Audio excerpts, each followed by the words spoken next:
All right. We'll listen to a fight with Dave Ruben, though, because I hate Dave Ruben even more. So it's an incredible book. It's sold buckets of copies. Number one with a paperback. On the front, it says, an unforgettable story of greed, financial madness, and moral decay. Now, you went from a council estate, working class council estate in Ilford in Essex, sort of east of London for Americans. You rose to become Citibank's most profitable trader in the world, but you grew increasingly disgusted by what you saw as the blatant inequality of the system that you were gaming. You had a breakdown, and then you quit, and you're now an avid anti-inequality campaigner. You think there are fundamental changes required in the system, centered around redistribution of wealth and resource, or the whole thing will collapse. So, starting with you, how much did that resonate with you, what Bill Burr was saying? Well, I come from a poor background. I come from a poor background in East London. My friends and my family still live in that background. So, these stories of mum skipping meals so the kids can eat. Wait, hold on. I misheard that. With you, how much did that resonate with you, what Bill Burr was saying? Well, I come from a poor background. I come from a poor background in East London. My friends and my family still live in that background. So, why does this, if he made $23 million in a year trade, why does his family still live there? Why not move them out, bro? Sorry. I'm sure there's a reason. Nothing to do with the video. Isn't the compounding effect part of why wealth inequality is increasing in absolute terms? How can we counteract this effect if we agree that wealth inequality is bad? Is it relative or absolute wealth inequality that what is bad? I think it's relative wealth inequality is a bad thing. It drives a whole bunch of bad things in society. You can't have the rich getting ultra rich while you're not ultra rich. It's not good. Like the growing divide is bad. I think isn't this what the Gini coefficient or whatever measures?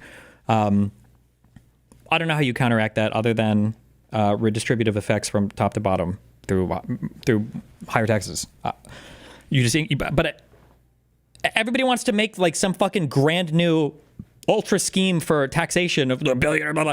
Like, just bump your capital gains rates up, bump your long-term capital gains rates, and bump the highest marginal brackets for your income tax. I don't know why you wouldn't just try that. I don't know why there has to be some new complicated billionaire wealth tax. Just bump your higher tax rates a little bit up. If you see capital or income shift to other parts of the economy, then see what tax rates you can bump up there as well. I mean, I don't know. I feel like it's a better idea than trying to invent some new complicated tax scheme that nobody's going to fucking go for anyway and has no political viability regardless. So, these stories of mum skipping meals so the kids can eat, people not being able to put the heating on in the winter, that's common. That's really, really, and I think it's important that we say that in spaces like these, because now I exist in these media spaces, and I've been to these fancy universities, I've worked in the banks. A lot of wealthy people don't see that's happening. What about companies that offshore wealth storage? I think I joked about it earlier because it's impossible, or it's not impossible. I joked about it earlier because it's hard to do, and I said it sarcastically. I do think there should be some kind of global harmonization for tax rates. I do think it's bullshit that companies like Ireland can make a lot of money just because they have a highly preferential environment to for capital investment or for financial storage or whatever. I don't know, whatever Ireland does to be such a preferential environment for corporations. I don't know. I'm sure you could do that locally to some extent, like in your country, like you have a rule saying you can't have a primary headquarters or you can't move so many of your, you can't move so much money outside of the country or whatever. But I don't know. I think shit like that should be heavily discouraged. No offense to Ireland, but I don't think that you're generating any healthy product for the world when the way that you compete with everybody is just by having a super highly preferenced tax haven for everybody. I think that's bullshit. But if you were to do that, I'm pretty sure this would like fucking destroy Ireland because I think the majority of their money comes from that, isn't it? But in this country, I'm talking to you right now, half the country struggles to simultaneously feed the kids and turn the heating on. That's the truth, and I know it's getting away in America as well. So of course it resonates with me. Wouldn't tax increases in general just be wildly unpopular? How do you even begin to approach this? I don't know. I mean, I have ideas, but I don't know what would work or not because it's never been tried before. But in my opinion, taxes on the left, they need to stop talking about taxes as a punishment and just view it more as an investment in the things that enables the more productive members of your society and the wealthy members of your society to exist without people eating them. Like, if you earn a fuck ton of money, if I earn a fuck ton of money, the only reason I'm able to do that is because there's some level of subsidization that's going on between other people. The only reason that people that can work lesser paying jobs in my city on Miami Beach is probably because of some amount of government subsidy, or the fact that any rich person can literally afford to do anything in this country. It's built on the backs of however many other lower class, working class, middle class laborers in order to do that. Like, paying taxes there, it's not a big deal. It's not impacting your lifestyle whatsoever as a wealthy person, and it empowers you. It enables you to do all those things. But the problem is people on the left, especially you fucking retards in chat that obsess over guys like this, view taxes as some sort of righteous punishment, as some way to even the playing field. We need to fuck over the billionaires. It's evil to have that much money. Blah, blah. It's not evil to have that much money. You should celebrate the fact that they have that much money. It's good. I think it's good that Bill Gates created fucking Windows, okay? We'd all be on Mac OS, whatever bullshit, which sucks ass, okay? Or at least it did in my day. Maybe it's not as bad anymore. And I think Amazon is cool. I think it's a good company. I think social media is cool sometimes, although not anymore today, actually. Fuck all of that. It needs to be nuked off the face of the earth. The thing is, though, is that when people hit that level of wealth, we should all feel like we're a little bit bought into it. Right now, nobody gives a fuck if the wealthiest companies in America make a fuck ton of money, because, I mean, what do you see for it? It's not like we get a ton of reinvestment by these companies. We don't have a good way to collect taxes from them and redistribute them, so we don't feel that good for these companies. But if the right is going to attack taxes, which they do always, and if the left is going to talk about taxes like it's some kind of fucking punishment for your wealth, which is the cringiest fucking way ever to view it, then of course nobody's going to want to ever fucking raise taxes. But stop demonizing wealthy people. It makes you look like a fucking retard, especially when 90% of you are trust fund babies anyway. And I say just look for more ways to tax them so that we can help everybody do good. The rising tide, okay, drowns all the fucking retards. Of course it resonates with me. The poverty is out of control. I mean, Dave, the argument will be, well, I'll let you espouse the argument you want to espouse, but one of the big arguments, of course, is that what billionaires like Elon Musk have done, for example, is they build tremendous businesses which generate tremendous amount of jobs for people to then earn good money and do exactly what a lot of people here can't afford to do. So therefore, they can be a force for good, albeit, obviously, you're going to get bad apples. How do you see it? Sure. Well, first, let me jump to the part that I agree with, which is that, of course, there is inequality, and would we all... I just cannot believe how brave Dave Ruben was to, why would you even take on a one-on-one debate with anybody? Easily one of the dumbest guys in the world. Like, you could put him next to RFK brainworms and next to CJ, the 13-year-old kid with brain cancer, and Dave Ruben would have like less gray matter mass than both of them combined. That's how fucking retarded this guy is. I can't believe he had the bravery to go on Dave Ruben. Oh boy. like to see poor people have more? And is it possible that some people have, quote unquote, too much? It's hard to agree what that might be, but I'm sympathetic to that argument for sure. And that's in my country, and that's across the pond right here. That's number one. The question really is the method that is going to free the most people and free the markets and allow people to. Okay, fuck. I'm not going to pause this much to do these retarded questions. Ireland must be doing some value-add things in their economy only because they have the wealthiest demographic on Earth, and it would be wild if they achieved that just through being a tax haven. I'm pretty sure that is the case. I think Ireland, like a huge section of the economy, I think, is just being a tax haven, or it was. I don't know if that was starting to be addressed a few years ago or not, but it's, yes. It's really stupid. Might be, but I'm sympathetic to that argument for sure. And that's in my country, and that's across the pond right here. That's number one. The question really is the method that is going to free the most people and free the markets and allow people to flourish. I believe in free market capitalism. I want there to be as much competition as possible. I don't have a problem with billionaires because, generally speaking, billionaires have built things. I mean, the idea that Elon Musk is devoting this amount of time to working for the government to help make sure that the government is more efficient is pretty spectacular. If I could jump back to the Bill Burr clip for just a moment. I know Bill a little bit. We've traveled in some of the same circles. I mean, he's surrounded by all millionaires. It used to be that Bernie Sanders was always complaining about millionaires. Then Bernie Sanders became a millionaire and he started complaining about billionaires. The idea that if you just somehow magically took out, well, he also made a... Also, when people talk about millionaire, they're talking about 8 or 9 figure net worth, or they're talking about high 6-figure, low 7-figure income. Millionaire does not mean that you have $1 million net worth, especially if you're fucking 80 years old.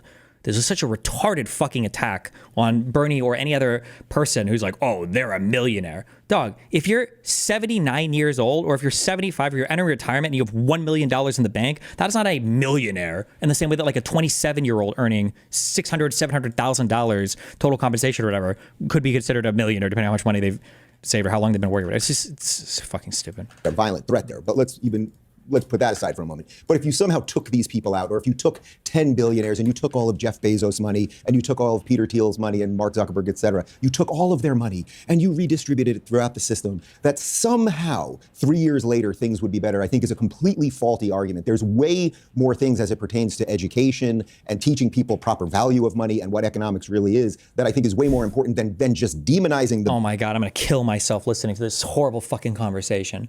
He's right in that you just taking all the money from billionaires is retarded. But the idea that like if we just do financial education for everybody, that's going to fix everything, that's also fucking retarded. Billionaire class or any other class. Class warfare does not work and will ultimately lead to kind of what his bad joke was about, which was violence against these people. Piers Morgan Uncensored is proudly independent. Our sponsors help us to bring it to you for Piers. free. Support for the show today comes from ExpressVPN, which I'm especially happy about because I use it myself. Cool. We're all living more and more of our lives online, but despite private tabs and incognito mode, your internet service provider can still see and record everything you do or say online. Wow. What they can do with your data depends on where you live. In the USA, your data can be bought and sold to whoever will pay for it. But you can stop all that with ExpressVPN. It's an easy app that reroutes 100% of your online traffic through secure encrypted service so that not even your internet service provider can see what you do online. It secures all of your most sensitive information anywhere you connect. I travel all the time, and like many people, often use the garbage public Wi-Fi to check the news and continue my arguments on X. Not only is it slow, it's also one of the easiest ways for hackers to get my data. Based. With ExpressVPN's encrypted connection, the hackers can't hijack my connection or steal my information. ExpressVPN is the #1 rated VPN by CNET, PC World, and The Verge. It also works on 8... Wait! I'm sorry, I was only half paying attention. I thought you said the only way we're supported now is by our subscribers, but they have sponsors. The fuck? devices at the same time, He might be biased now. I don't know if I can trust him. so you can secure your whole family in one go. I'm living proof that it's very easy to use. And right now, you can get an extra 4 months of ExpressVPN for free. Find out how by scanning the QR code on screen here, or go to expressvpn.com/peers. Once more, for the people at the back, scan the QR code or go to expressvpn.com/peers. That's P-I-E-R-S. Now, on with the show. Gary? I was a trader for a long time, and I worked with a much older trader. In the book, it's called JB. He had a good quote about these kinds of opinions. He said, opinions are like arseholes. Everyone's got one. Now listen, I don't get paid to have opinions, okay? I was one of the best paid and most successful traders in the world, for one of the biggest banks in the world. Probably not true. Also, you don't get paid to have opinions. You literally have a fucking YouTube channel. You literally get paid to have opinions. Wait, or was this thing like years ago? Okay, 2 weeks ago. You literally get paid to have opinions. What the fuck are you talking about? I put bets. I place bets. And I've been betting for 14 years that the working class in my country and the working class in your country will collapse into desperate, worsening poverty year after year. I'm a multimillionaire from doing that, from betting on that. Traders message me every day. They say what's going to happen. I say it's going to get worse. I've been betting on it since the beginning of COVID. I've made millions on it. All the best traders know. Let me explain to you how economics works, all right? You guys work in media, right? I work for Citibank. You call up Citibank and you say, I want an opinion on what's going to happen to the economy. They pay me £2 million a year. Do they give me the phone? No, they don't. Kids like me don't get the phone. We get me. Wait, I work what? for Citibank. You call up Citibank and you say, I want an opinion on what's going to happen to the economy. They pay me £2 million a year. Do they give me the phone? No, they don't. Kids like me don't get the phone. We get the money, okay? I shouldn't be here. Doesn't make no sense for me to have a YouTube channel. Doesn't make no sense for me to be here. I got paid millions of dollars a year to bet on the collapse of your working class, okay? I've walked away to come here on this show for free because I want to tell the public, the American people, this gets worse. This And gets worse. explain- I'm not just saying it, I'm betting on it. No, I understand. Yeah. So explain what you mean. So when you say you've been betting on it, Okay, right, so I started explain to people who don't know Yeah. the system. I started working in 2008, which, as you all know, is the Lehman crisis, Right. the collapse of the economy. Too big to fail. My job was betting on interest rates. As you'll know, in 2008, all the interest rates went to zero. Then my job is when will the interest rates come back up, which is kind of a proxy for when will the economy recover. I'll give you a history lesson on it, right? In 2008, everybody said 2009. In 2009, they said 2010. In 2010, they said 2011. Every single year, up until 2020, they said rates will recover next year, until 2020, when they finally said rates will stay zero forever. We're bad at this. We're bad at this, okay? I'm fucking good at this, all right? Why did interest rates not recover after 2008? Because people weren't spending money. Zero interest rates are supposed to get people spending. Why did zero interest rates? Okay. You know what? I changed my mind. We are going to read on this guy because he cites his background so much. Gary Stevenson claims to have been the best trader in the world. His old colleagues disagree. What is the truth behind the Inequality Campaigners Citigroup memoir? For someone who rails against the inequities of modern capitalism, Gary Stevenson sure does spend a lot of time boasting about the money he made on the trading floor. For many fans of the trader turned inequality campaigner, Stevenson's self-proclaimed success on Citigroup's foreign exchange desk is precisely what has made him such a compelling critic of the widening gap between the rich and the poor. Stevenson's straight-talking videos have earned him legions of followers online. His recent memoir, The Trading Game, has become a bestseller, and just last month made the long list for a business book prize in a certain salmon pink-colored newspaper. Are they referencing their own paper, the Financial Times, or? Having made millions at one of the biggest investment banks in the world, the son of a post office worker from the East London suburb of Ilford certainly has a knack for describing the cloistered world of big banks in terms anyone could understand. Here's a flavor from a typically four-letter word-filled recent interview.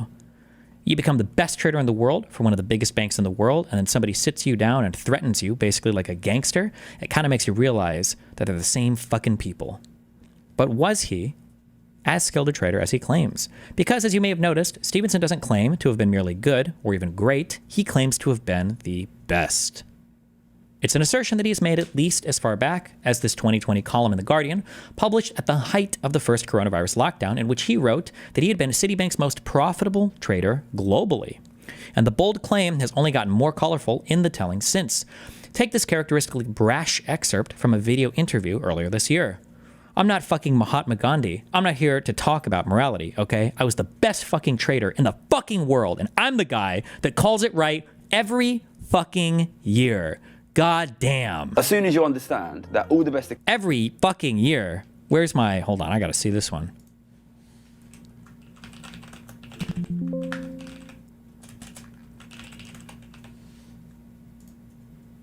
I'm not fucking Mahatma Gandhi. I'm not here to talk about morality, okay? I was the best fucking trader in the fucking world, and I'm the guy that calls it right every fucking year, okay?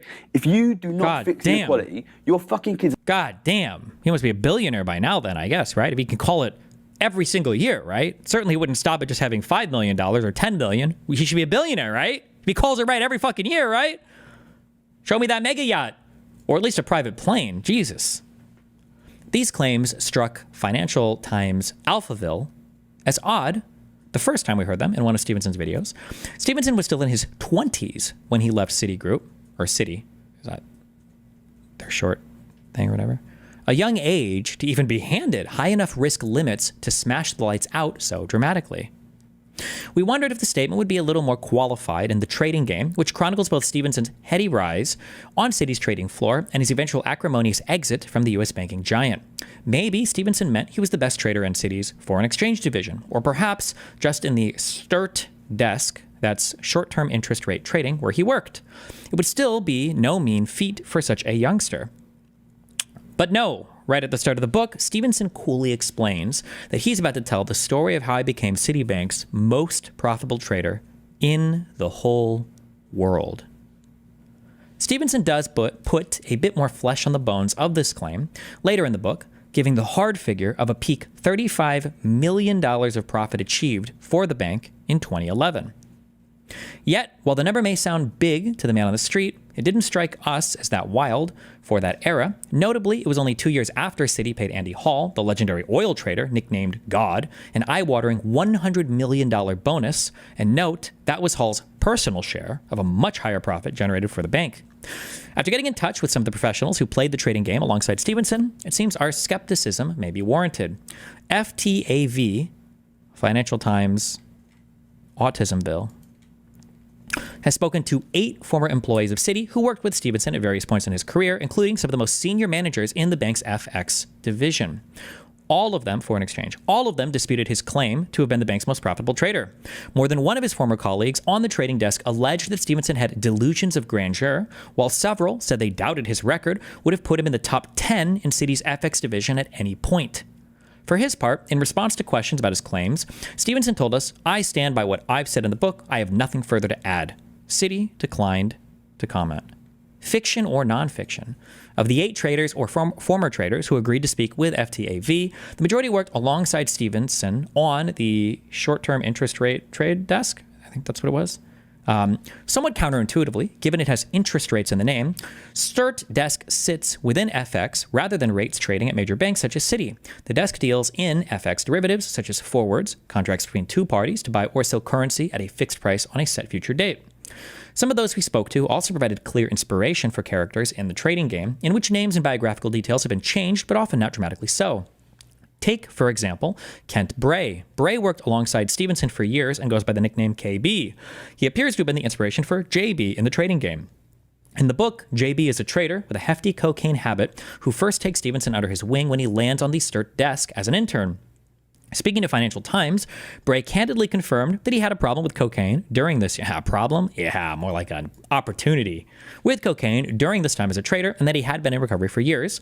He now spends his time mentoring people working in the city, not Citibank, but the city proper, or an actual city, counseling them on how to avoid succumbing to the pressures of such a high-stress career. Here's a picture of Stevenson and KB together on Citi's STIRT desk back in the early 2010s. KB insisted that he wasn't trying to run Gary down, nor was he bitter. He recalled, however, that he was stunned when he first heard his former deskmate's claim to have been Citi's top trader. I contacted him and I said, is this book fiction or nonfiction? And he said, it's nonfiction. Oh, the city is the nickname for London. Gotcha. Bray explained, adding that he told Stevenson that there was no way he was ever even in contention for the title of the best trader at Citi. In Bray's telling, a $35 million profit and loss year just wouldn't come anywhere near that accolade in the years they worked together. It sounds like a lot of money for people not in the trade, he said, but in all the time I was at Citibank, that's not going to make you the most profitable trader globally. Oh, fuck, and I'm so sorry. I wasn't even factoring this in my mind. When this guy is saying $35 million, I originally assumed that he meant that was like a bonus he got paid for being so profitable. Is he just saying that he made the company that much money in a year, that $35 million was just the money that he made? So that's not even on his, so we have no, that's on its face a retarded fucking claim. Because that doesn't necessarily mean anything in terms of how good of a trader he was or the size of the portfolios he was managing or what. This is literally not, okay, whatever. It sounds like a lot of money for people not in the trade, he said, but in all the time I was at Citibank, that's not going to make you the most profitable trader globally. As well as speaking to people who worked alongside Stevenson on the trading floor, we spoke to several senior managers at Citi who he reported to during his time at the bank. One of those was Jeff Feig, who was global head of foreign exchange at Citi for a decade between 2004 and 2014. Like Bray, Feig appears to have inspired a character in Stevenson's book. He did okay, but he wasn't exceptional. And over his career as a trader, he wasn't even close to being one of the stars. Keep in mind that career here, we're talking like 4 years, right? As a trader, he wasn't even close to being one of the stars, Feig told us. He was someone we liked, who we thought had talent and smarts, but wasn't nearly fully developed. On Stevenson's assertion that he was one of the best, Feig was damning. His claim about being the most profitable trader at Citi in any one year is laughable and clearly just an outlandish fib. Another of Stevenson's old bosses remembered him as a nice kid, but quickly added that Gary was at no point ever even the highest P&L among the 20 to 25 traders who made up Citi's global STIRT team, let alone the whole bank. He didn't even have the risk limits to be the highest producer in any capacity, he added, describing Stevenson's $35 million profit and loss in 2011 as not even close to the highest profit in STIRT that year. This makes sense too, because for a new trader, they're probably not managing like a $10 billion fucking trade or some hundreds of billions of dollars of assets or whatever, right? They're probably limited in terms of the amount of capital they even or manage assets. I don't know what you would call them that a company like this even have access to, right? Taking too much credit. Just about everyone we spoke to had one big issue with Stevenson's claim to have been Citi's most profitable trader, or the fucking top trader in the world in 2011, as he also put it. How would he even know? In the trading game, Stevenson explains that Citi had a website allowing the FX traders to see each other's profit and losses. It wasn't just the STIRT traders who could see one another's P&L, it was all available on an internal website that everyone on the whole floor could see. Several former FX traders we spoke to disputed the claim, saying the system did not allow for quite this level of transparency. Feig told us that he actually built this website. As he remembers it, the system allowed FX traders to look at the P&Ls of their immediate team, while desk heads had a wider view of how their global business was doing. So someone like Gary could certainly see how the guys on his desk were doing. Maybe he could see how other forward traders are doing. He couldn't see anything else, Feig said. Crucially, the emerging markets currency traders had different systems to those trading major G10 currencies, such as Stevenson. He sat 10 feet away from the Russian trader and the Polish zloty trader, but he would have no idea what their P&Ls are, Feig said. 3 other traders from this time agreed with Feig that the P&L system would not have allowed a STIRT trader to see the whole of FX. But even if, for the sake of argument, we accept Stevenson's claim that this internal system allowed anyone to look at the P&Ls across the FX trading floor, rather than just his specific sub-desk, everyone we asked was clear that there was certainly no way for any trader to bring up a wider list of all the individual P&Ls of everyone across every division of the bank, such as credit, rates, and equities.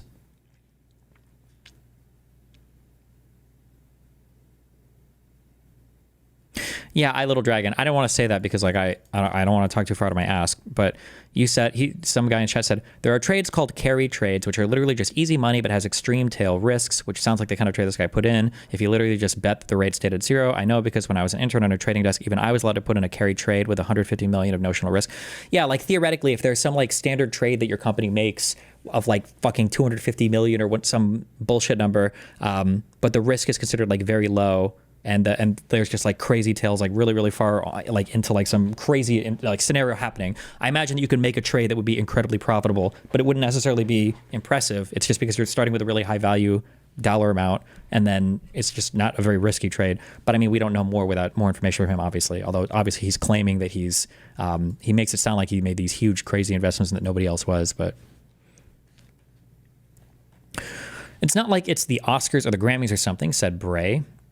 Feig was more blunt. There is a 0% probability he could know where he ranked in terms of trader profitability and Citi. To get a sense of how Stevenson's $35 million profit and loss in 2011 would stack up against the money he made in another desk, Financial Times spoke to a credit trader whose time at Citi overlapped Stevenson's. Amusingly, Stevenson pours scorn on credit traders throughout his book, at one point alleging that they were all pricks, while frequently deriding their supposed penchant for pink monogram shirts.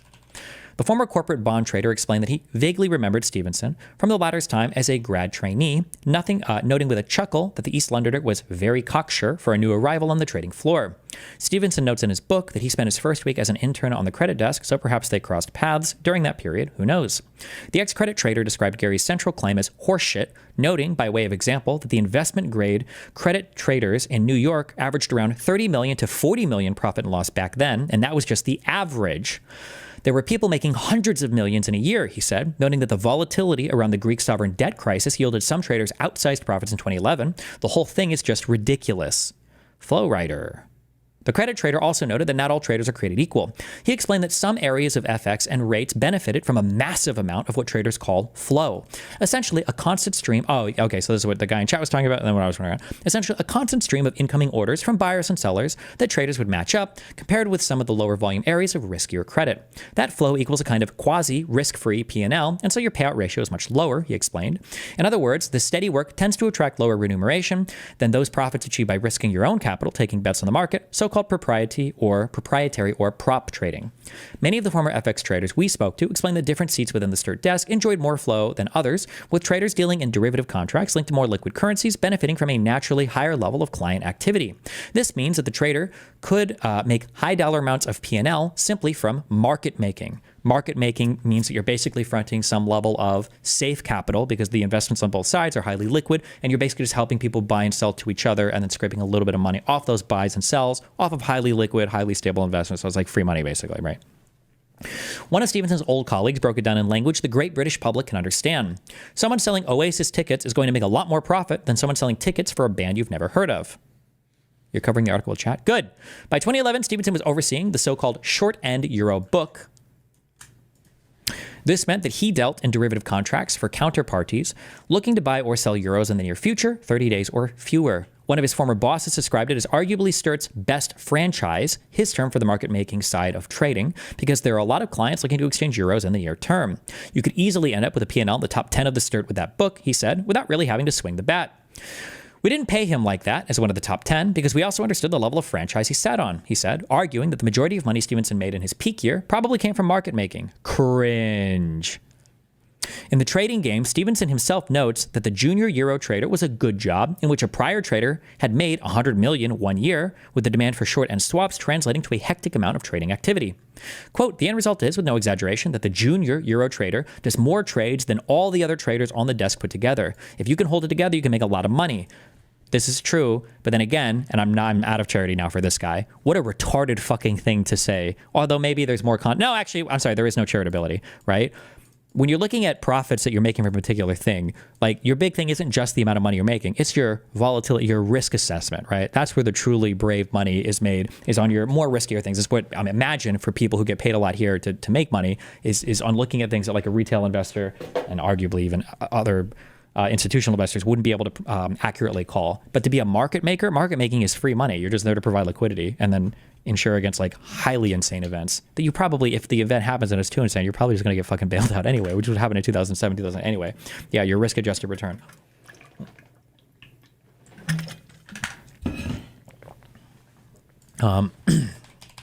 Rather than money earned from market making, however, Stevenson primarily attributes his 2011 windfall to an outsized bet on interest rates staying low.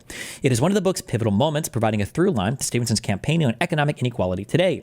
He writes that while many of the rich guys on the desk lazily assumed that economic recovery and interest rate rises were on the way, Stevenson could see the pain of the families of his old friends at Ilford were still going through and bet the other way. Among his former colleagues, there was a lot of debate over the accuracy of this account. Several argued that there were plenty of other traders betting that interest rates would stay low around that time, while one former colleague noted that the short-end euro book Stevenson was trading that year was by its very nature not particularly interest rate sensitive. Feig, however, said that it was certainly possible that Stevenson made money that way. He noted that while Sturt traders had a ton of good flow, they also made a lot of prop bets, and the money earned from flow in a seat like short-end euro could give a trader cushion with which to take proprietary views. Either way, Feig was clear that the money Stevenson made that year was not exceptional. $35? There's no way he was the most profitable trader in the world, he said. The artist. So if not Stevenson, who was the most profitable FX trader in that era, when talking to former occupants of Citi's Sturt desk about the years that Stevenson was there, one name kept cropping up.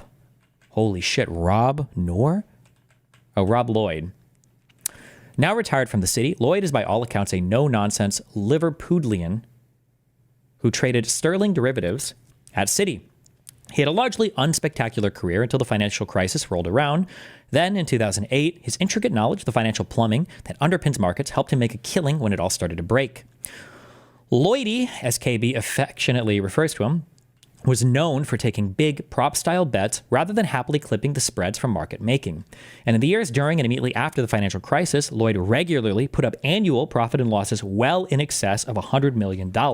Several ex-Citi traders told us. Sarah Butcher of eFinancial Careers also identified Lloyd's widely acclaimed trading record in a piece that was early to kick the tires on Stevenson's claims. If there should be a book written about anyone, it's Rob, said one of his former colleagues. The thing is, there sort of is a book written about Rob Lloyd. It's called The Trading Game. Lloyd is quite clearly the inspiration for the character of Bill, a no-nonsense scouser with a journeyman career. Bill joined Citi's Sturt desk as its sterling trader and made a fortune for the bank during the financial crisis. As a further possible hint, Stevenson's book gives Bill 3 middle names, Douglas Anthony Gary. Lloyd's 2 middle names are Douglas Gary, according to the FCA register. Bill is cast alongside Stevenson himself among the main heroes of the story. At one point, Bill gives the protagonist a piece of advice that he describes as the most important thing I ever heard. Essentially, get your head out of economics textbooks and take a look at the real world if you want to understand how the economy really works. Stevenson is also pretty clear that Bill was the best trader on Sturt, describing him as an artist who built palaces out of his trading portfolios. Bill, like the real-life Rob Lloyd, nets more than $100 million a year on several occasions, and Stevenson even writes that in 2010, he became the most profitable trader in the bank for the 3rd consecutive year. But by 2011, the year Stevenson claims that he took his mentor's crown as the most profitable trader in the bank, Bill is in semi-retirement, having stopped quoting the Sterling FX Swaps book and shifting to just take massive bets on the UK economy. The trading game suggests Bill didn't have a good year, citing money lost during the market ruptures following the Fukushima nuclear accident and a misplaced bet on economic recovery, that meant he was barely keeping his head above water. Some of those we spoke to were adamant that there was no year that Stevenson outranked Lloyd. Others suggested that, sure, maybe there was a year when a trade went against Lloyd and his P&L took a hit. He did a lot of risk after all. We have not been able to ask the man himself. Lloyd did not respond to several messages and voicemails asking to have a chat about it. All right, fuck this guy.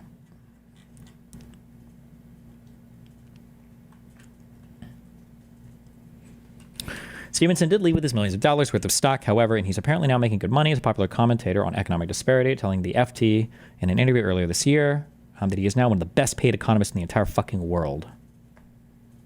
While Bray described the claim that Stevenson became the best trader in the world from betting on a broken economy as delusional, he said there's still much for which his former colleague deserved credit. What has to be acknowledged here is that a kid from a pretty humble East End upbringing gets into the bank trading game. He does make money, and he does write a good book, Bray said. Where I'm a little bit offside is parts of it are not true. Okay. Fuck this guy. Traits not get people spending. I had the radical idea of going out and asking people, what do you think people say when I ask them, why aren't you spending more money? What do you think people say?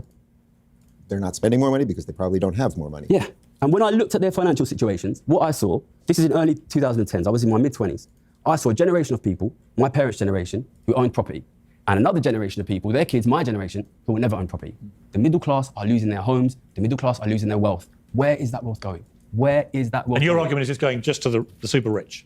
Where else? So they're getting. So Dave, I mean. Well, I think it's important to make a distinction that first off, what's happening in your country and our country are not exactly the same, but largely over the last decade, until the last month where we now have Donald Trump, both of our countries have been going in the direction of more big government, more regulation, more of the middle management nonsense that Elon Musk is uncovering every day. So I would be for removing much of that as possible, removing as much of the waste. I mean, we are now seeing with USAID and everything else that Elon is uncovering with Doge, that the amount of waste and absolute fraud, and I would say criminal negligence in the system is a huge root of it. So I agree. Shocking, yeah. So again, I agree with some of the symptoms you're talking about for sure. The question is the diagnosis. So how do you then say to the person that can't afford the house, how do you afford a house? Well, one way you might want to do it is I would, if I was in charge of your country or mine, I would lower taxes for everybody. I would do a flat tax for everybody. Make sure so whether you're a billionaire or whether you make $100,000 or 75 grand, whatever it might be, you're going to pay whatever the number is. We can all agree on the number. Let's say it's 10%. The billionaire is still paying way more in taxes. But this type of class warfare that we've been caught up in, where the common phrase always is, well, they have to pay their fair share. Well, who decides what the fair share is? And guess what? Someone will always want more of your money. Yeah. Listen, I don't like opinions. I'm not really interested in opinions. I make predictions. What you've said you want is what you're going to get, right? Because this is the policy of the new government. Do you think living standards for your average working class American are going to improve? Yes, absolutely. All right, that's good. Put this on YouTube. Put this on. Oh my God, it's like fucking Dumb and Dumber. There are so many stupid things about what Ruben just said. I mean, like you could argue, first of all, flat taxes are stupid because wealthy people spend a much lower overall percentage of them. I'm just explaining marginal utility over and over again. Spend a much lower percentage of their overall money or income or wealth or whatever the fuck you want to say on things that you would pay a tax on, right? So a 10% flat tax hurts, is why it's called regressive, hurts working class or middle class people much more than it hurts super wealthy person. Super wealthy people can afford to pay a higher percentage of their taxes and not have it affect them that much. If you earn $30,000 in a year, $3,000 is going to affect you way more than a guy earning $1 million a year paying $100,000. In fact, the $1 million a year earner might not even notice $100,000 depending upon what his lifestyle is like. Whereas a $30,000 a year, $3,000, that's a huge chunk of change you just fucking lose to taxes. Flat taxes are fucking retarded for that reason. Number one. Number two, if you wanted to get technical, you could argue that if you're trying to make housing more affordable and then you do a tax cut, I mean, if you do tax cuts and you don't pair them with spending cuts, you just have more money in the economy. Now everybody's trying to buy a house. That actually puts upward pressure on housing prices, which make them more expensive, which who knows if it even help affordability of houses at the end of the day. But I don't know. But it's just going to be both these guys arguing the ideological extremes that they both inhabit. Okay. Standards for your average working class American are going to improve. Yes, absolutely. All right, that's good. Put this on YouTube. Put this on YouTube because I'll call back. Why are you convinced they won't? Listen, I've got a video. Because Trump in his first 3 years before the pandemic, that was happening. Yes, absolutely it was. So why can't he do it again? I've got a video, June 2020, beginning of COVID, right at the beginning of COVID, okay? What's the total US government deficit now since the beginning of COVID? Do you know? It's $13 trillion, okay? That's $40,000 for every single man, woman, and child in the entire country of the United States of America. Every single man, even the babies, all right? So if you're out there watching and you're not $40,000 richer now, somebody's got your $40,000, okay? Who's got that money now? So the most amazing thing I've ever seen at the beginning of COVID, we all knew governments across the world were going to give these unbelievable, enormous amounts of money out. The UK number is just over £1 trillion, by the way. These enormous amounts of money being given out. Nobody asked the question, who's going to end up with that money?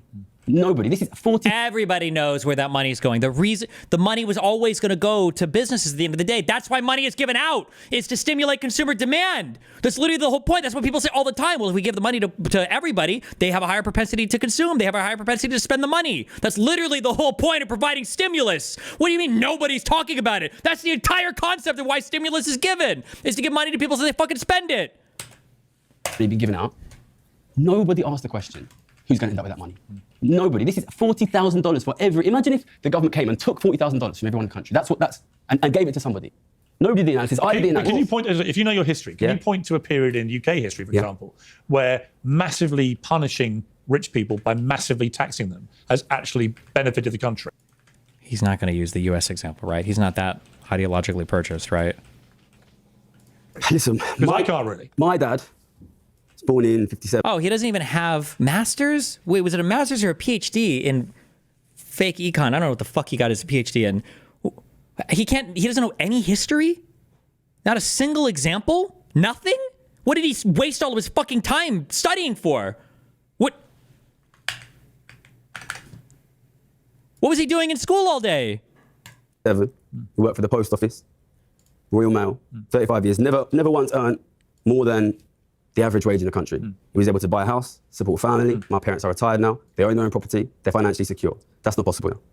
He lived in an era where the top rate of tax was much, much, much higher. The 50s, the 60s, the 70s in the UK, in the US, the top rate of tax on large estates was significantly higher. And in that time period, it's not a coincidence, ordinary people could afford to buy houses. They could afford to, listen, this is not normal, okay? Read your history, right? You read Charles Dickens? Charles Dickens? In this Why would you bring up Charles Dickens? Maybe he's just trying to message to the public. Okay. What we're talking right now, 150 years ago, ordinary men and women lived in desperate poverty, okay? That's going to happen again. That is what, it's not normal. Hold on, but making the argument that 40 or 50 years ago the tax rates were higher and somehow that made things better. First off, times change. The giant middle bureaucratic state that Donald Trump is constantly fighting was not nearly as big 50 years ago. So again, I'm talking about this from an American perspective. What? Oh God! What is that? As we're uncovering this waste, the idea that, only if we took 10% more or 20% more from this person or that person, I don't think makes sense. As it pertains to COVID, I would say, yes, COVID was a giant wealth transfer from the poor to the rich. I was against lockdowns. I was against putting people out of work. I was against virtually all of the regulations after 2 weeks to slow the spread. So again, that's giant government programs creating the conditions that create all of the economic and social and cultural problems that we have. So the solution to that, I think, is exactly what we have seen for the last month, which is let's deregulate. Also, hold on, wait a second. Is any of this guy's background true? He just said that his dad, did I miss a part? His dad worked a job, he got a pension, he retired with a house and all that. He went to fucking Oxford? Is that just a normal, does everybody in the UK go to Oxford? Is that like a really easy to get in college if you're a local student? Is any part of this guy's background true? No, I don't know if I even believe that. But maybe that was after he got rich? Okay, maybe it was after he got rich, the pension, okay, I don't know. Regulate. Let's figure out where the fraud is. Let's give people more of a chance. We can deregulate the banks so that they're willing to loan again, so that people can buy houses again. Let's stop printing money so interest rates go down and inflation goes down so that people can actually get loans, so that America loans right now are something like 6-7%. It's very hard to buy a house at that rate. When I bought my house only a couple of years ago, it was around 2.9%. Well, then it's valuable because, okay, you're going to pay a little penalty and hopefully your house goes up over time. So just removing the government and the regulations and the waste. God, he's so fucking retarded. Oh my God. I feel like I'm oscillating between hating both of these people. Oh my God. I don't know if I'm going to become a fascist or a communist by the end of this conversation. That to me is the answer, not just I need that guy's money and I really... Hold on. He's like, hold on, Dave.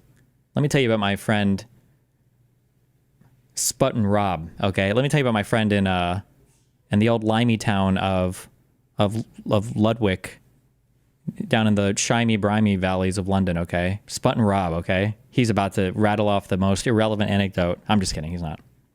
Really would like it. Could I ask a question? You've accepted there that during COVID there was a massive transfer of wealth from the poor to the rich, and all the statistics support that. After COVID, after lockdowns, after reopening, we know there's been a massive transfer of wealth from the poor to the rich. We then saw a massive fall in living standards for the middle class and for the poor. Do you think those two things are connected? From an American perspective, I would say those things are largely connected because they decided to print money relentlessly. That's what we did. We did the Inflation Reduction Act, which was actually an inflation increase act. The average increase in... He doesn't even know why it was called the Inflation Reduction Act. And this fucking retard doesn't even know what the Inflation Reduction Act was. Oh, it's all good. Definitionally, now whether it ended up doing that in practice, because I guess maybe something got changed, the reason why it was called the Inflation Reduction Act wasn't because it reduced inflation. They just named it that for a good PR. But it was supposed to be because whatever spending provisions were in that bill were supposed to be offset by revenue-raising provisions. So it was supposed to be deficit neutral. That's why it was called the Inflation Reduction Act. It didn't reduce inflation, but it was supposed to be deficit neutral. That's why it was called that. In US billionaires' wealth in the first year of COVID was more than 100%, doubling of wealth. What's the US billionaires' wealth? Reduction Act, which was actually an inflation increase act. The average increase in US billionaires' wealth in the first year of COVID was more than 100%, doubling of wealth. What's the US GDP rate of growth? 3%, 4%? My head, I don't know. At what rate does a billionaire's wealth increase? These guys doubled in 1 year. Is that, I'm trying to think, by a super extended chain, that could be related, I guess, arguably.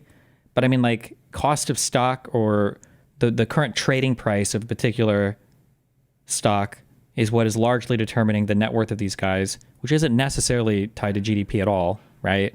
I don't know if I would compare these two things. I don't know actually why I'm giving this guy any charitability. I wouldn't compare these two things. These are just numbers. Today is the day of just torturing numbers, I guess. But Gary, isn't that a bit disingenuous? Because the reason their wealth increased so exponentially in that period was just because stock prices flew up, right? I don't think it's just that. Wasn't that how they accrued the extra wealth? I've got a video explaining exactly this, all right? Listen, you lock down the economy, okay? Ordinary family, my parents, how much their expenses But are you arguing that the billionaires locked down the economy? I mean, I like how Piers is the only one that gave, Piers is correct. Now this guy's going to tie it into some wacky, crazy concept. Oh boy. Ordinary family, my parents, how much their expenses But are you arguing that the billionaires locked down the economy? I mean, No. I'm just trying to explain what happened, all right? You locked down the economy, okay? My parents, how much is their expenditure for? Basically nothing. Basically nothing, because their expenditure is entirely rent, mortgage, food, bills. Like, that's poor people's expenditure. Right. Whose expenditure falls during COVID? The people who have, normally would go out and spend a lot of money. People who have a lot of luxury So they spending. weren't spending, Non-essential they were spending, accumulating more money. So if you ban luxury spending and you replace it with, as you say, government printed money, what's going to happen? That printed money is going to go to people who work in the service sector. They're going to use it to pay their bills. It's going to go to the rich people who own the corporations, who own the houses, who own the debt, and they can't spend it. What you have is basically a massive cash injection from the government through the poor to the rich. Listen, we saw the biggest and fastest ever transfer of wealth and increase in inequality in the history of our nations, and it was immediately followed by an inflationary crisis and a collapsing cost of living. This is the clearest proof you'll ever need. You don't need me, somebody who's made millions of pounds betting on this. The clearest proof you'll ever need of the absolutely bloody obvious fact that if you massively increase inequality, you will decrease living standards for working people. Well, it seems to me that the part we're agreeing on is that we all seem to agree that giant government spending and giant government control over the economy and over our lives ultimately is bad. I don't blame. Yeah, I don't really see the correlation between that reality, which we can all agree to, and the fact that it's the billionaires' fault for getting richer. Exactly. When actually a lot of that wealth was just accrued from. Listen, I'm not higher Mahatma stock prices. Gandhi. I'm not Mother Teresa. I'm not a moral philosopher. I'm one of the best economists in the fucking world. Wait, we didn't watch a clip from this earlier. Does he just use this? Does he just use this fucking line? Oh, God, kill me. It's okay. Reality, which we can all agree to, and the fact that it's the billionaires' fault for getting richer. Exactly. When actually a lot of that wealth was just accrued from. Listen, I'm higher not Mahatma stock prices. Gandhi. I'm not Mother Teresa. I'm not a moral philosopher. I'm one of the best economists in the fucking world at this. Okay, I'm here to tell you what's happening. If you One of the best economists in the world. He was one of the best traders in the world. One of the best economists in the world. Is this guy even 30 years old yet? Wait, how old is this guy right now? Oh my God, he's a fucking genius. increase inequality. These guys, they don't just sit on that $10 trillion. They don't just sit on it. They use that to buy assets. They buy the assets that ordinary American working families need. The reason why American families, their kids can't afford homes is because they're now competing with a billionaire class that is $10 trillion richer. $10 trillion, that's $40,000 for every American man, woman, and child. Well, I would say that even if we were to take that premise as true, so I'll go with you on the premise. The fault. Dave Ruben is fucking. I wonder if at any point Dave ever wanted like, fuck, why am I here right now? Would not lie within the billionaire doing something that is right. So if we're in agreement on that, I think that's positive. But where does the poverty lie? So then the issue really is, what would you want a competent government to do? And I think what you would want a competent government to do is make sure that there is as little waste as possible, that we're not spending money on trans comic books in Peru, which is literally what we're finding out right now, and we're going to perhaps audit the Fed and find out where the trillions of dollars to Ukraine went and everything else. And if we have a proper accounting, the same way you run your household and anyone would run their business. I like how this guy also, what is it? He brings a pen with him just to show how, bro, kill me. Then we could probably address some of these issues. But I'm glad to hear that we're not really blaming the billionaires who are just playing the game as the game is set up. And what you want to change is the system. Yeah, look, I'm not here to blame nobody. Listen. Does he write notes on his hands? Is that his like tick, his thing? I'm a rich person. You're a rich person. I just met you today, but you've got a very nice suit. I'm doing all right. He's doing good after that $5 million Russian injection. Don't worry, he's doing okay now. Listen, I'll tell you what a competent government would do. A competent government would stop this massive increase of inequality from accelerating out of all control. How would you do it? So do you agree with Donald Trump's policies on that? Because by lowering taxes, by lowering regulation, by getting rid of inefficiency, I mean, I'm with you. How rich is Elon Musk? How rich is Elon Musk? He's worth trillions. I don't know. Okay, let's say he's worth $300 billion. Wait, did he just say? Bro. What? Wait, I missed it? I misheard. I'm sorry. I'm not paying attention. It sounded like Dave Ruben just assumed that Elon Musk was worth trillions of dollars, but I misheard because I wasn't paying attention. I'm sorry. I'm sorry, guys. I'm doing you a disservice by not listening carefully. How would you do it? So do you agree with Donald Trump's policies on that? Because by lowering taxes, by lowering regulation, by getting rid of inefficiency, I mean, I'm with you. How rich is Elon Musk? How rich is Elon Musk? He's worth trillions. I don't know. Okay, let's say.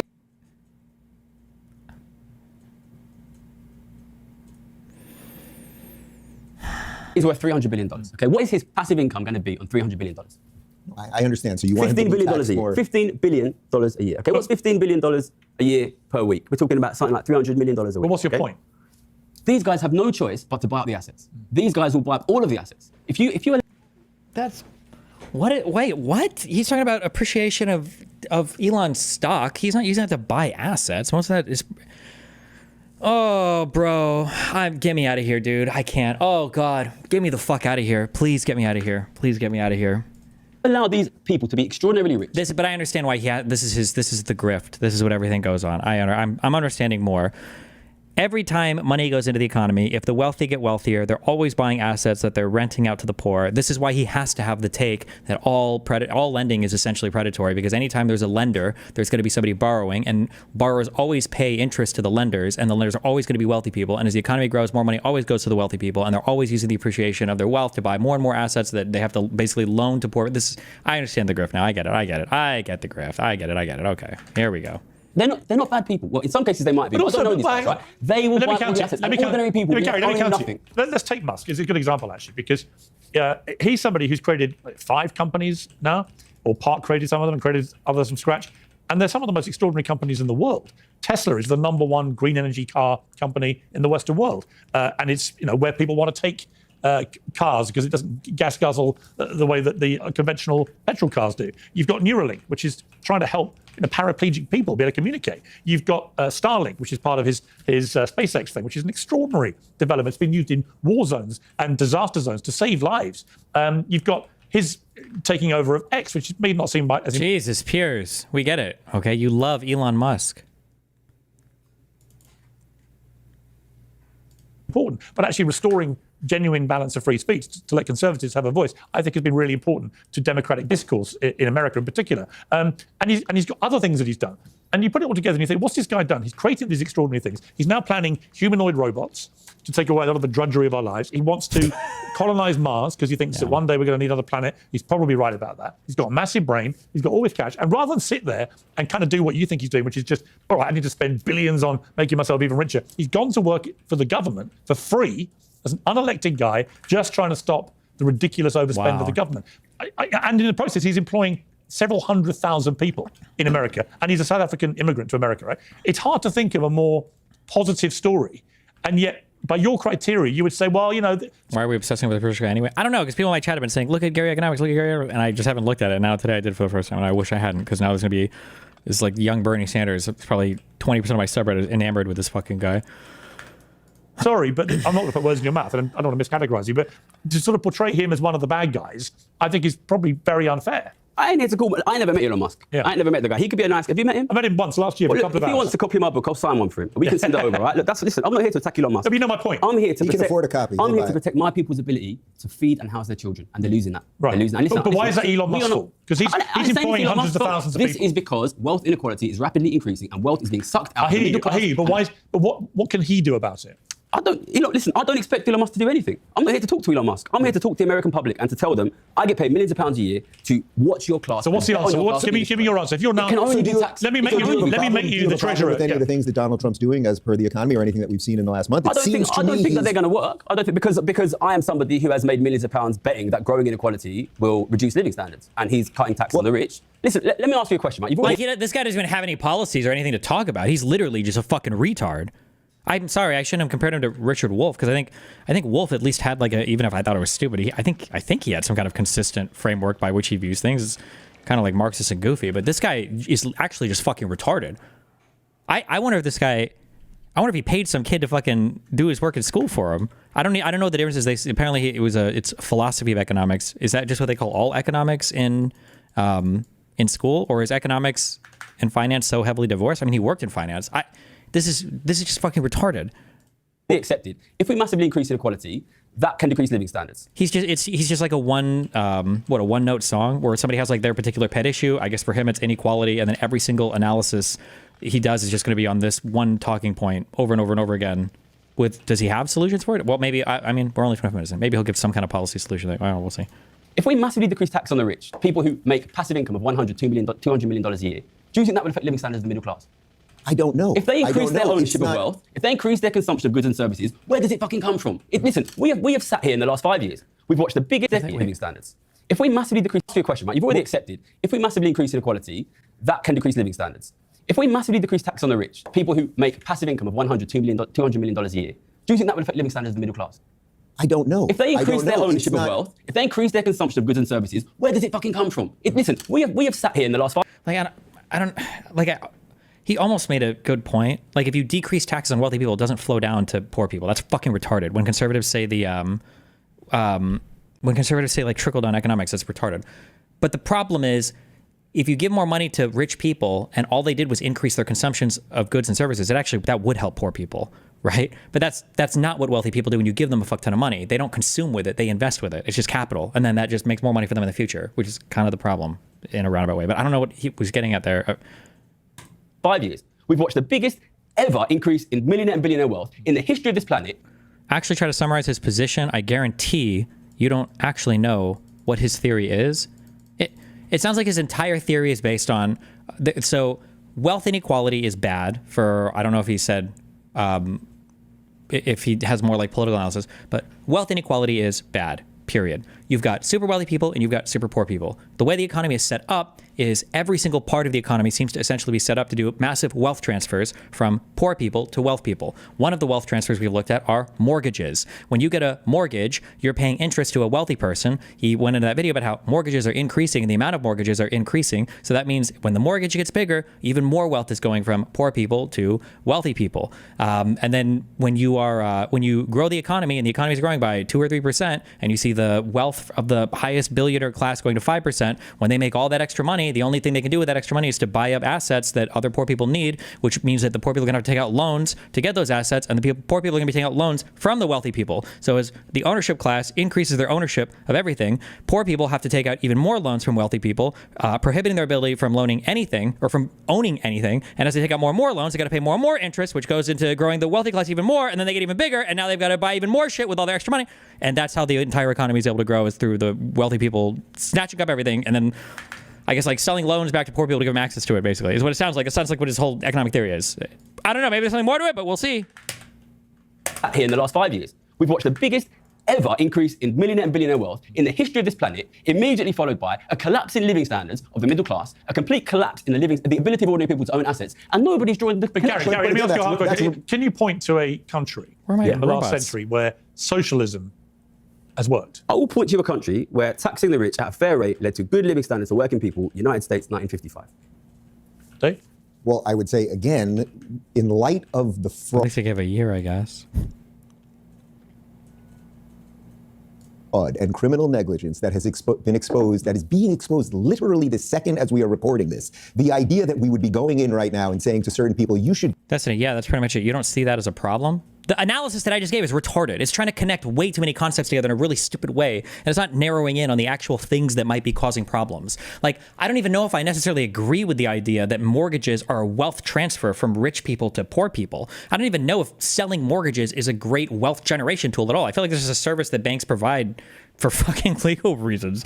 Like, I don't think anybody has a dream of like, I want to sell mortgages when I get older. I'm going to get so much money fucking selling mortgages to people. I'm pretty sure there's way more lucrative investments around other things. I actually don't know the primary mechanisms through which banks even make money on mortgages, unless it's through like, maybe like, are they allowed to like fractionally reserve lend or something? Maybe, I don't know, something like that. There are issues in society that have to be dealt with. Wealth inequality is a problem.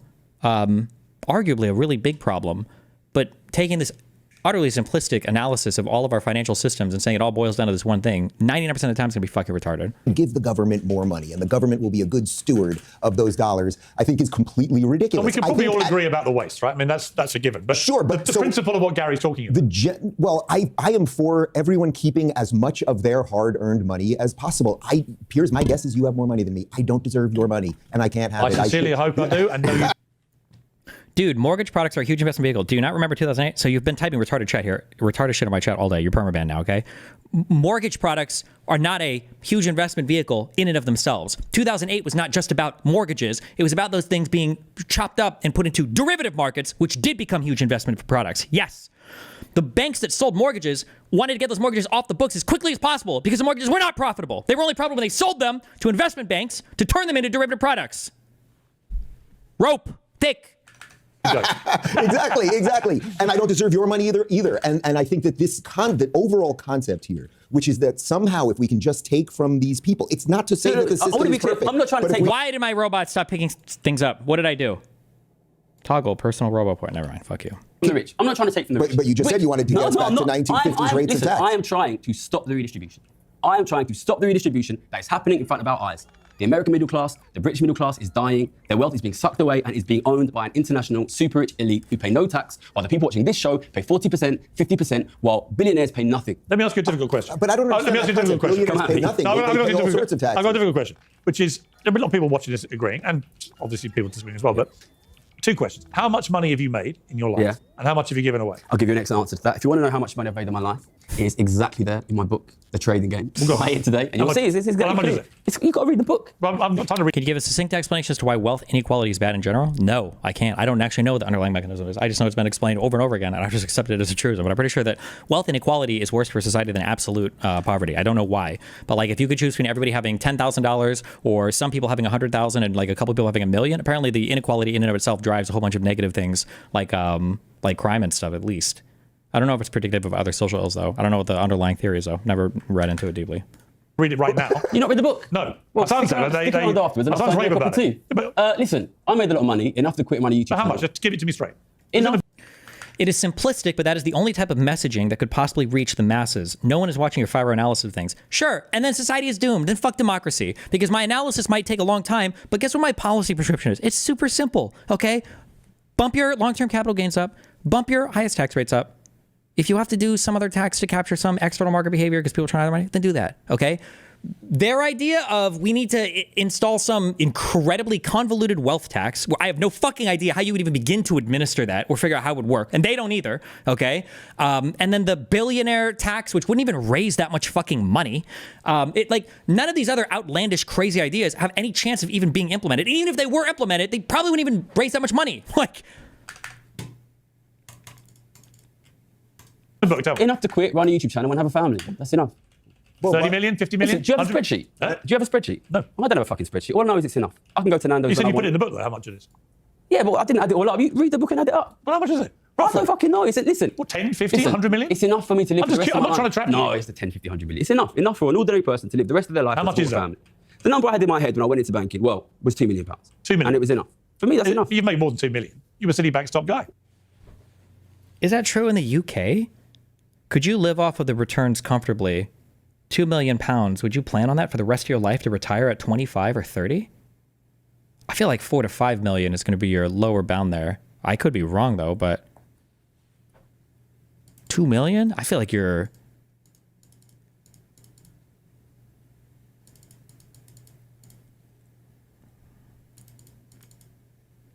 Yes, but not in London. If you're looking at a 7% return, plus you're going to have to draw down during market downswings and upswings, I guess, so that wouldn't matter. Plus taxes. I don't know what capital gains looks like. That's like 80 to 90,000 pounds a year. I guess on your own, if you're not living in London. Yeah, I guess you could.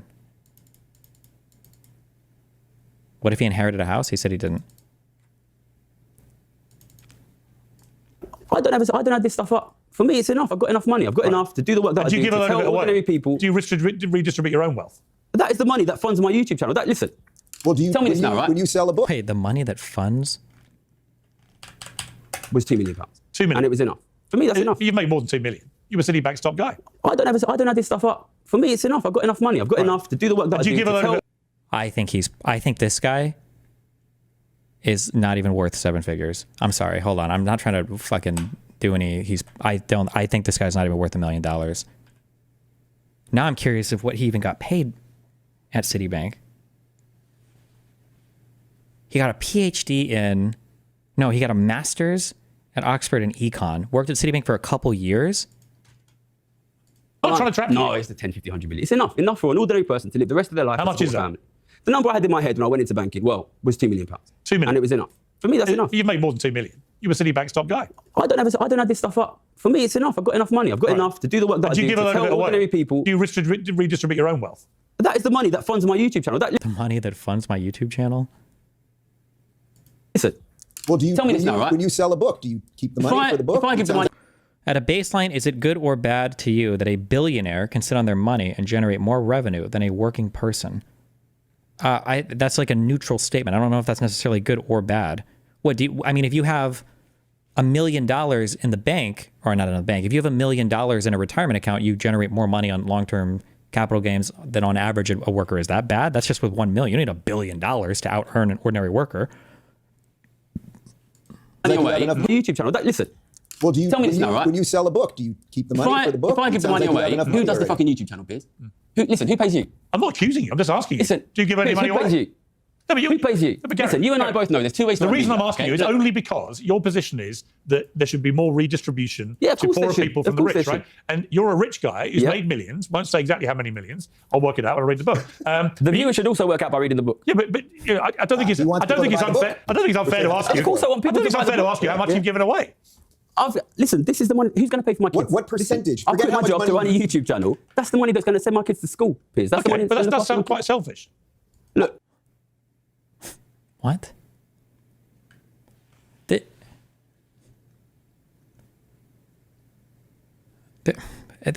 This is like, it's dumber and dumbest. Piers is unironically doing the socialism is when you redistribute all your money meme, which is fucking stupid. I think that Gary Stevenson, this is my answer. I think it's a good answer. Is you say, listen, I'm not going to give my fucking money away. Why the fuck would I? It wouldn't help anything. It wouldn't do anything. What you advocate for is higher tax policy that would help society.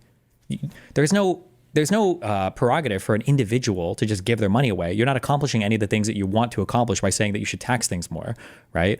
It's like there's a 10,000 pound stone block that needs to be moved, and you go and tell 1,000 guys like, hey, we need to go pick that thing up and move it. Like, we all have to go and do this together. And they're like, well, I don't see you trying to move it on your own. It's like, no, of course not. I can't fucking move that. What the fuck would the point even be? Why would I walk over there and do that? I'd look like an asshole. What?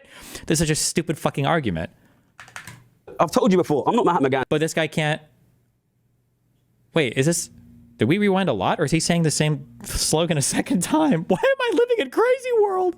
What the fuck?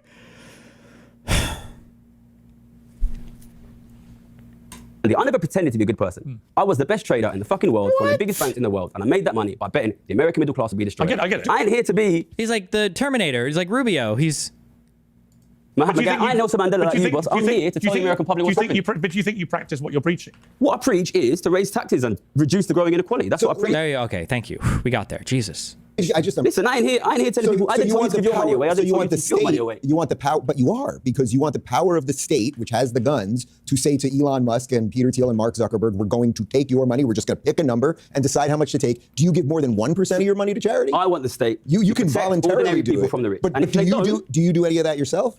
listen, I'm not here to tell anybody to give their money away. right, I'm here because to tell this people is how to virtually- present. Oh God.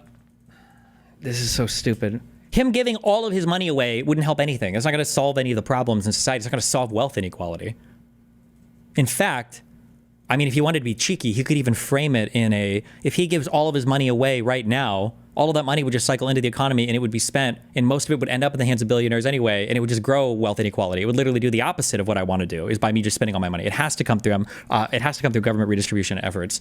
This is such a stupid fucking point. I can't believe he hasn't argued with this point before, though, to have like a snappier comeback to this. Signaling 101. I mean, this is what the left All right, is. listen, I'm going to go home and I'm going to bet on the collapse of the American middle Oh class. my And it's gonna God. happen. And I'm here telling him it's going to happen. And he moralizes all this so hard. Ruben has brought up more quote unquote factual points. Every single one has been wrong because he's a dipshit. Then this supposedly super educated, super career oriented guy, like he's worked in the industry or whatever. Here telling him how Sure, to stop but why it, don't you okay? do that and I ain't here donate pretending to be a 1% good of your person. salary? I never said I was a good person. Read Yeah, the book, you can well. see. But I'm a good fucking economist and I'm going to be right. And you've made your prediction that living standards will increase in the next 3 years. Well, and as- I've made my prediction that they won't. And we will see in 3 years Well, who's I can't right. speak to And I will what's tell you gonna right happen now, here, but I I can haven't speak been to wrong what's many happened in times my in the past. country. Listen, you're from my country, okay? You know, people that look like me and sound like me don't get a chance to make millions. Oh my God, bro, this is so fucking cringe. Look, bro, let me just tell you, bro. Listen, bro, let me tell you, okay? Look, you don't understand. Blah, blah, blah, blah, blah, blah. Millions of pounds betting on the economy, okay? There's a reason I'm doing this, because I'm fucking good at it, okay? I don't need to be here. I could be on a beach in the Philippines. I know lots of traders who come from working class backgrounds. Who? Name one. I know lots in the city. Listen, I worked in Canary Wharf. I'm from East London. I okay? worked in Canary Wharf. A guy came up to me and he said, that's an interesting accent. Where are you from? I fucking worked in East London. Listen, Piers, I got a lot of respect for you, okay? You're an older man.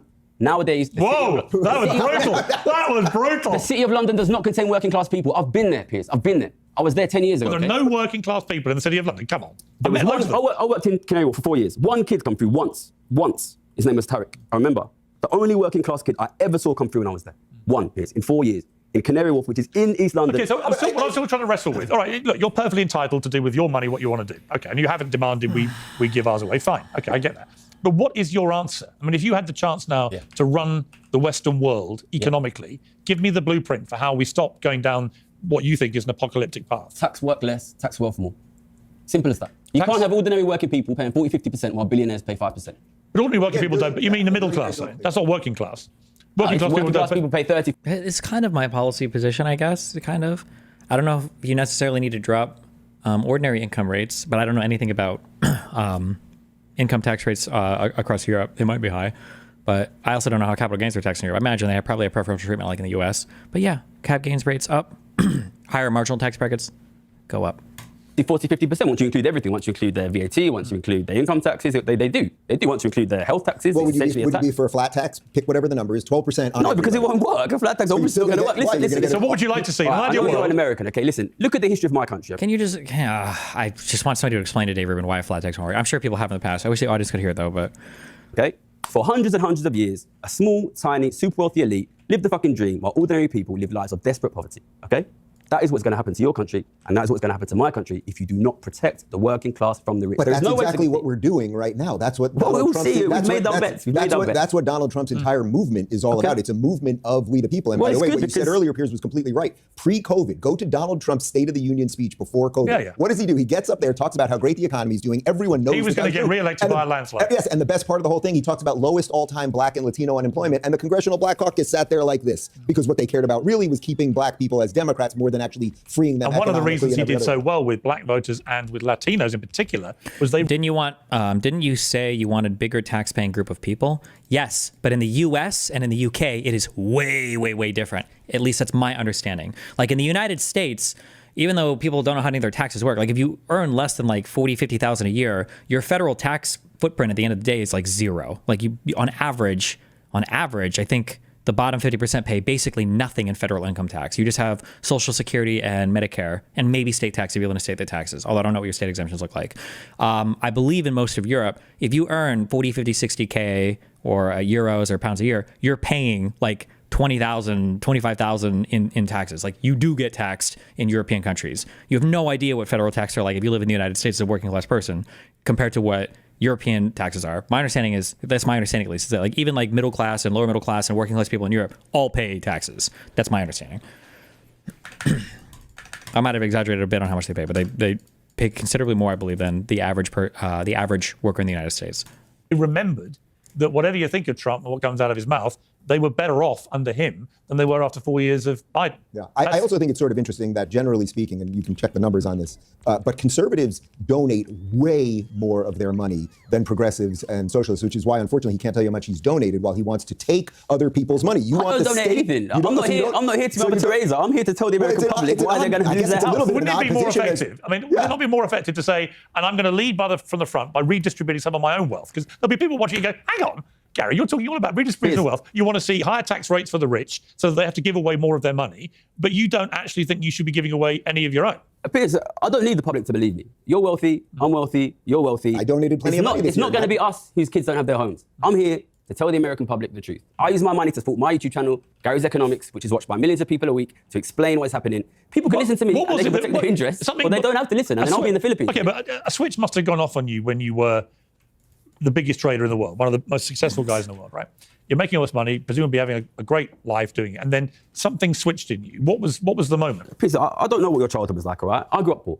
I grew up really poor. Small house. I don't think he grew up poor. I think he grew up solidly upper middle class. Not even lower middle class, not even middle class. I think he grew up solidly upper middle class. I don't believe anybody that leans on their background this much and has fuck all to say about it. I just don't believe it. I don't believe it at all.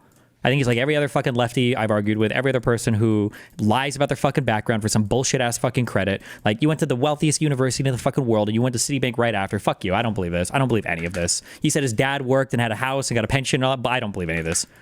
I don't believe it. I don't believe any of it. Piers, I don't know what your childhood was like, all right? I grew up poor. I grew up really poor. Small house. I grew up in a country pub. Our parents worked 7 days a week, both of them, right? We never had any money. I think on a foreign holiday till I was 17. So maybe I'm not saying I was poor, because I wasn't. But I certainly, there was... Like, what, does that make sense? He said he grew up in London, right? Or was it a neighborhood in London? His parents had a house. Is that... I thought houses in London were... Maybe 30 years ago, maybe houses were a lot easier to get. I don't know. I'm not sure. Not a lot of money. But I don't believe it. Maybe you don't need me to tell you then, but listen, I've been poor. It's fucking hard. It's fucking hard, okay?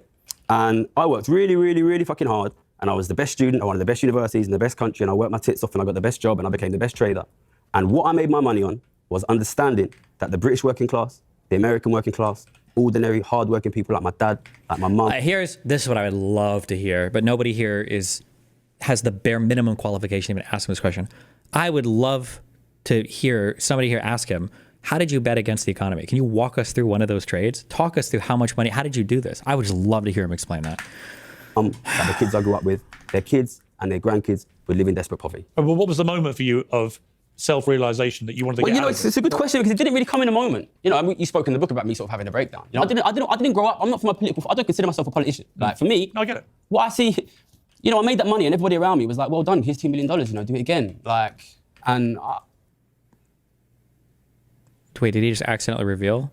So it was 2 million is how much he earned? Did he say 2 or 10? You know, I made that money and everybody around me was like, "Well done, here's $2 million. You know, do it again." Like, and I got sick. Well, what made you sick, do you think? Was it the pace of work? Or It was understanding that my country's going to fall apart, Piers. It's going to happen, Piers. Listen, I've been on it for 14 years on this, okay? Oh my God. It's going to happen. And you've made your predictions, you know. And I fucking hope I'm wrong, but I haven't been wrong before. What do you make of the whole crypto thing? I think it's a fucking Did he say it before? I thought before he said his goal in mind was 2 million, but he didn't say how much he actually earned. Mitski. Do you? Yeah, listen, I don't understand it. I could I launch don't- Gazcoin today and my followers would send me £500,000 and I could fuck off, you know, and that's basically how it works, you know. I think it's a very efficient way to get a lot of money out of the young, hopeful, ambitious young men of this world into the pockets of the worst San Francisco dickheads you've ever met. Piers, I also think we just, again, have to make the distinction between UK economics and history and American economics and history. In America, because we have been the home of free market capitalism, again, putting aside the fraud and corruption. And Yes. Remember, America is the only country with free market capitalism. All across Europe, apparently, we did lose the Cold War, and communism and socialism started every single country. Yes. Tell us, Dave Ruben, about America, the only country with free market democracy. Yes. and things like that. Every single person that has come to America has it better the next generation, right? That has worked. Anyone that's watching this from an Every single person that's come to, so if we go and we look at like quintiles of wealth and mobility up and down through different quintiles, everybody is always going up all the time, constantly. I don't believe that's true at all. It's not true at all, but okay. American perspective, think about your grandparents, and guess what? Your parents had it better than them, and you have it better than them. This generation right now is the first generation that's actually a question. That's actually true. But the issue is not because capitalism doesn't work or free markets don't work or Because of the competition government. doesn't work. It's because the government's getting in the way. We just got to get the government out of the way and let the markets be magical. Let's go. It's because of the bureaucratic state and the absolute control and regulation that the government has put on. Yes. So again, this is what Donald Trump is hacking away at right now. So I'm very bullish on the American economy and the ability for people who are making 50 grand, which is an awful lot of money, which by the way, if I had a flat tax, I wrote about this in my book, I would exempt people, say under 50. You can have some sort of buffer. Oh my God, what? You're just like recreating a shittier progressive taxation. He's like, we should have a flat tax, but under 50K in income doesn't count. Okay, so we have 0% from this income to this income, and then 50K and more, we increase the tax rate. What do you call that system where when you earn more money, the taxes go up? You've just recreated a shittier, less progressive taxation system. Now I'm just waiting to say, and you know what? People who make over $1 million, maybe their flat tax can be 20%, okay? Maybe, you know. There, but they will have a chance to succeed. The Democrats have confused everybody to think that, oh my God, if you don't earn minimum wage at McDonald's, that somehow. Well, also, I would say whenever socialism has actually been tried, it doesn't work. It doesn't work. Can I talk a little bit? It's an I ideal just that want to people talk a little buy bit about the hacking away of the state, because I know we're British and we get a chance here to talk. I know there's a lot of American viewers of this show. Yeah. I want to send a message from the future, okay? We've had the government here that spent 14 years hacking away at the state. And my friends can't feed their kids, okay? That's what happens. Literally. Starvation in London is a huge problem right now. 20,000 deaths last year from childhood disease from underfed children. Well, I hope you're better. One example I would give you. One thing I want to say, I I remember when I bought my first house, I was 20, so we're talking nearly 40 years ago. And I bought it with two mates, and all you needed then to buy a reasonable place in London in the suburbs was you needed one parent to just act as a guarantor, not even put any money up, just to guarantor, and you would get 100% mortgage, right? They would just give you the money, the banks. When one of my sons, the first one to actually want to buy a property and asked me to help him out, minimum 25% deposit, minimum, as a check before you start anything else. And that was shocking to me. that in 40 years, we've gone from a place where anyone could afford to get a property, really, once you got onto the working ladder, all right, diminishing size and geography and so on. You could afford to buy your own home. Most people, I'm not talking about people in the poverty trap, but now you can even come from a pretty prosperous background and life and earn good money, and it's still incredibly prohibitive. And most people are priced out of, in London certainly, of owning their own home. I find that very heartbreaking. Sure. Well, we also made banks that were too big to fail. We made them bigger, right? I mean, that was what we did. We had a certain amount of banks, and then we made the banking system smaller in that there were less banks to work with. So then what happens? There's less competition. So less banks suddenly can compete to get your mortgage. So mortgage rates go up on top. But I would say also this, Gary, about money itself, right? I've interviewed thousands of people in 40 years of journalism, right? Thousands. I've interviewed some of the richest people ever. I've interviewed some very poor people. I've got mates who've got money. I've got mates who've got no money. And the one common denominator I can tell you is you get happy rich people and you get miserable rich people, and you get happy poor people and you get miserable poor people. And there's no, to me, there's not a direct correlation. I remember going to...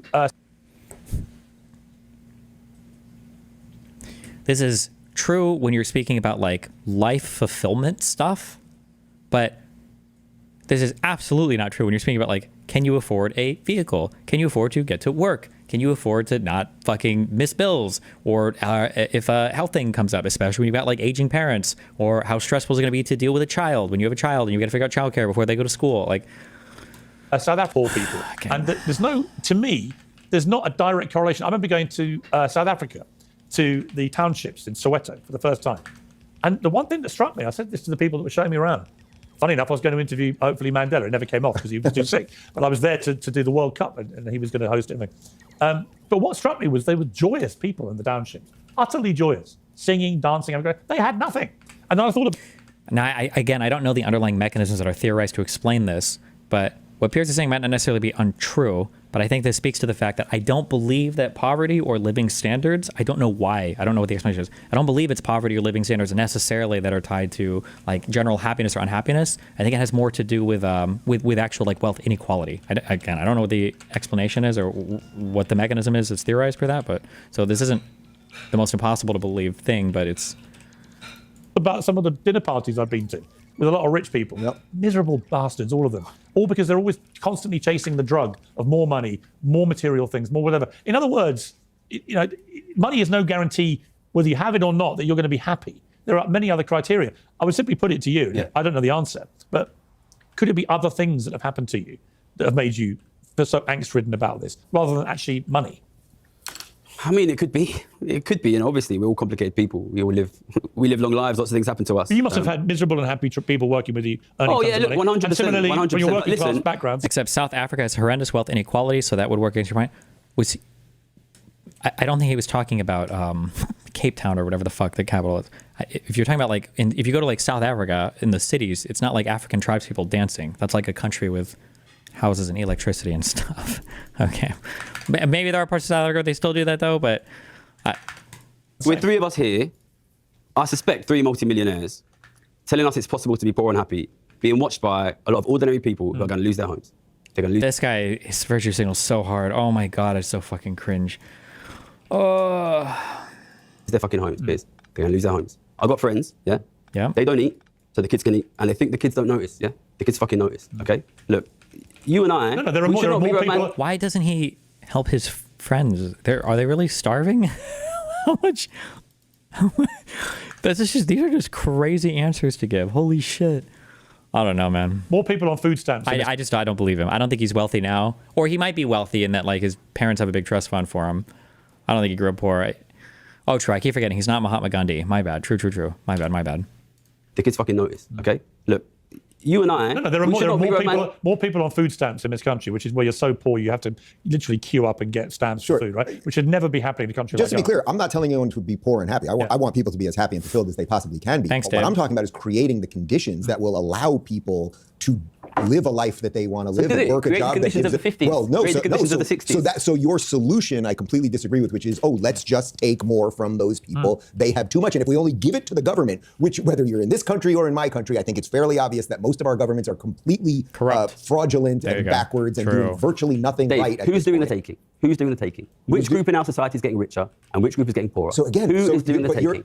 Again, so I accept that the rich are getting richer. I'm just here and the to poor protect are my getting people. poorer. I'm just here to protect my people. I think what you would I want think we're to agreeing do about then, the reality. right, What we're disagreeing about is the solution. Is the solution, and the solution is get the government out of the way. Stop spending. Stop. But you think the government should be much more involved? Let me take you by a hand and lead you through the streets of London. I'll show you something. But again, that's because your government clearly has done policies, it seems you both are in agreement on that, that hasn't created the conditions for economic prosperity. You might want to talk about importing people that you then had to put on the dole. They've been slashing the state for 14 years, boss.